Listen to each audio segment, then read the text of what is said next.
A trial is underway in Virginia following the case of a Virginia man accused of killing his wife and another man.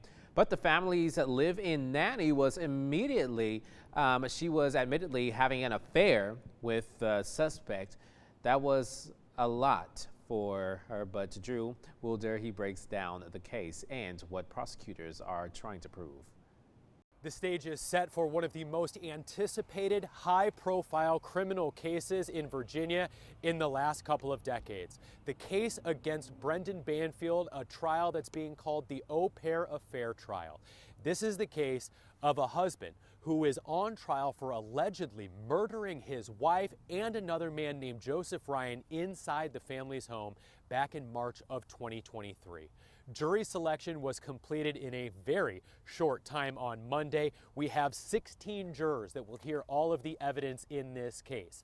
There are 16 because the judge has decided they need 4 alternates over the course of what could be a 4-week-long trial. In the event that one of the 12 who will ultimately deliberate this case gets sick, something happens with their family, they're not able to be at court, one of the alternates will ultimately step in and resume those deliberations.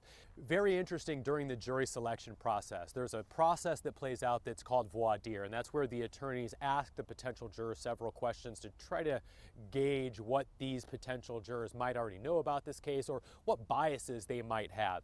At one point, prosecutors asked the potential jurors what seems like a very simple question on its surface. Can you accept that what someone says can be proof? Again, that seems kind of vague, but let me explain why that matters in this particular case. Because in this case, when you think about evidence, you like to think about a smoking gun, if you will, some video that shows you what happens, a fingerprint on a gun, blood stain somewhere. You have all of those things here, but none of that will prove what the prosecution is trying to prove. What the prosecution needs jurors to believe is the potential testimony from the family's au pair, who claims that she colluded with the husband to set up this mastermind alleged murder plot. This is going to be a very difficult witness for jurors to like, and it's going to be a little bit difficult at times, probably, for the jury to believe this woman. Remember, this is a woman who admits that she was having an extramarital affair with the man who's on trial for aggravated murder.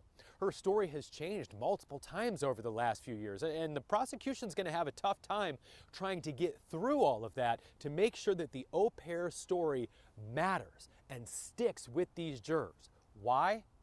Because she is the only person that was in the bedroom where 2 people were killed, who saw what happened, and who isn't the man that's on trial.